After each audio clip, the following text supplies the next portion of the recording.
бид бүхэн болохоор одоо хаягдал цаас болон одоо энэ байгальд одоо энэ тийм ээ хэрэггүй болж байгаа хүн төрөлхтөнд одоо хэрэггүй болж байгаа энэ зүйлийг дахин боловсруулж одоо бүтээл хийсэн байгаа. Мөн тэгээ эко түлш, эко цаас болон тийм ээ одоо джинс, навч, мандрины хальс, гайдлын хальс зэрэг юм зүйлүүдээр шинэ одоо ингэж цаас хийсэн байгаа.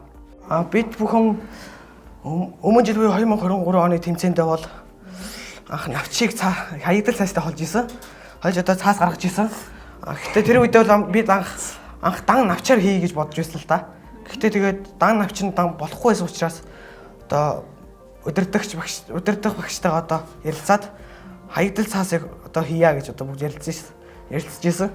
Бид тэгээд бас өмнө жил мөн арай хатцсан навчаар хийгээд жоохон сайн бутлагдаж өгөхгүйсэн навч. Одоо энэ жил болохоор нөгөө навчаа арай оноогүй хатаагүй тийм шарлаагүй хат нь түлсэн. Бананаас мандаринасаар цаас хийх гар санааг өнгө гаргаж авах санаагаар хийсэн. Тийм мандаринасаар хойлоход нөгөө шар өнгөөр гарсан, бананасаар гарахад жоохон тийм бараа өнгө юм. Цаас хийхэд бол нөгөө хэдэн грамм өөрийнхөө хүссэн хэмжээгээр хийх боломжтой.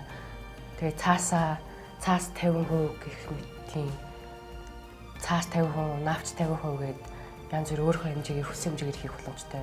Цаасыг болохоор навчтай болж хийхэд навчаа эхлээд түүн тэгээ навчаа дэвтээ халуусан дэвтээгээд хэд хоног дэвтээгээд орхин тэгээд цаасаа ботолж хийгээд дэвтээ.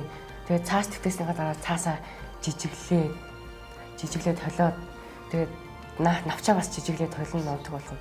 Тэгээд тэр хоёроо хасныхаа дараагаар усанд хийж холиод усныхаа дараагаар шүүж гаргаж ирээд даун дээр тавьсныхаа дараа усын шүүж аваад тэгээд дээрээс нь 5 50 хатаагаад тэгэл бэлэн болсон даа. Бид бол тоосож үзсэн 8-аас 10 цагийн дотор бол хийж болно. Нэг цаасыг уу? Тийм нэг цаас биш юм. Олныг бол хийж болно. Тэгээ цаас нэг хатах гэж нэг хоног л болно. Түлшээг бол одоо би одоо үхрийн баас буюу энэ одоо аргалыг одоо өөрийн биеэр явж одоо бүгдийг түүж авчираад хаягдал цаастайгаа холиод одоо манай найз маань бол одоо хаягдал төмрүүдийг ингэж тэгж нэг шахагч дарагч одоо хорол нөр арт дарагч байдаг шүү дээ. Тийм юм хийж яваад хэвэнд оруулж хийсэн байгаа. Одоо энийг хийхэд бол нэг 50% аргал 50% цаасыг хийж үзээд ийм болсон. Тэгээд энийг бол одоо шатлалтыг нь үзгээд бид нар одоо 4 ханта Монгол гэрт одоо түлж үтсэн. 4 ханта Монгол гэрт түлж үтсэхэд бол ер нь бол илт сайтай байсан. Монгол гэрийн одоо 100-нд эзэн. Тий, Монгол гэрийн 100-нд түлж үтсэхэд бол маш сайн байсан. Тэгээд илч бол маш сайтай байсан. За эдгээр болохоор джинсээр хийсэн цаас байгаа. Джинсээр миксертэй хийн. Энэ болохоор будаг холсон цааснууд байгаа. Энэ болохоор мандрины ясаар хийсэн цаас. Энэ навчаар хийсэн цаас. Энэ болохоор гадлаар хийсэн цаас. Гадлын хальсаар. Бидний хийсэн цаасаа ингээд лимонад дээр ч бас үзсэн, кананд ч бас үзсэн. Тэгэхэд ингээд ямар ч асуудалгүй гардаг гэсэн үг. Тэгээд бүтээлүүд бас хийж үзсэн. За ингээд энэгээр ингээд дээр нь зураа. Энэ болохоор хийсэн дэвтэр маань. Энэ болохоор төлөвлөгөөний дэвтэр. За энэ болохоор одоо хичээлийн гарын лавлах. Энэ болохоор манай зөөрхөн сонирхлоор ингээд бүх сонирхдаг болохоор хийсэн. За энэ болохоор улбал сонирхдаг болохоор өөрийнхөө сонирхлоор дуртай тамирчтай энэ дээр тайлбарлагдсан. Энэ болохоор нөгөө нэг навч нь хатцсан байхад нь түүгээд оройч дүүсэн болохоор жоох ийм мөнгөтэйгээ хатаагүй яг зөөлхөн гоё яхад нь болохоор ийм мөнгөтэйс асуулдаг. Энэ болохоор өмнө жилийн цаас нь болохоор энэ жилийн цаас. Ер нь бол өмнө жилхээс арай сайжирсан гэж бодож байгаа. Илүү бийтээжсэн юм шиг. Зузаан нэмэх яг өөрсдийнхөө хүснээ гаргаж болно. Бид нөгөө нэг модоор нөгөө шүүлтүр хийж агаад тэгээд усан дотроо одоо цааснуудаа миксертэй, навчнуудаа миксертэй холиод хийчин. Тэгээд шүүлтүрээрээ ингээд гаргаж ирээд даван дээр тавиад спонжтод ингээд гаргаад хатаад.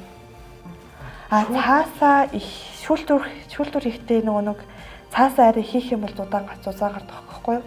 Цаасаа арай баг хийгээд навчнуудаа баг хийх юм бол нүхэн гараа. Цаасны хэрэглээ нь улам их гэж байгаа болохоор энэ цаасны хэрэглээ цаасны байгальд гараад агарын бохирдол, хөрсний бохирдол зэрэг хүний эрүүл мэндийн сөргөөр нөлөөлж байгаа. Тэрийг шийдэхин тулд тэгээд цаасыг дахин боловсруулж эко тус гарч байгаа.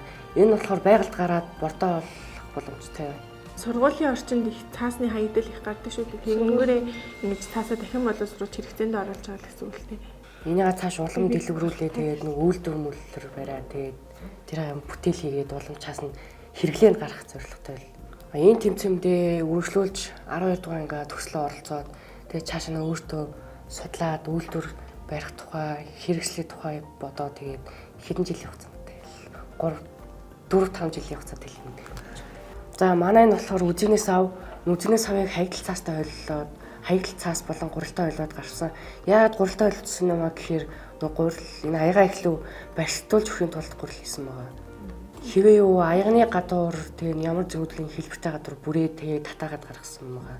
Энийг болохоор ингээд 1-2 хугацаатай хатаасан. Тэгээ хацаасныхаа дараа өөртөө хүссэн болон дуртай өнгөрөө бодож чимгэлсэн байгаа.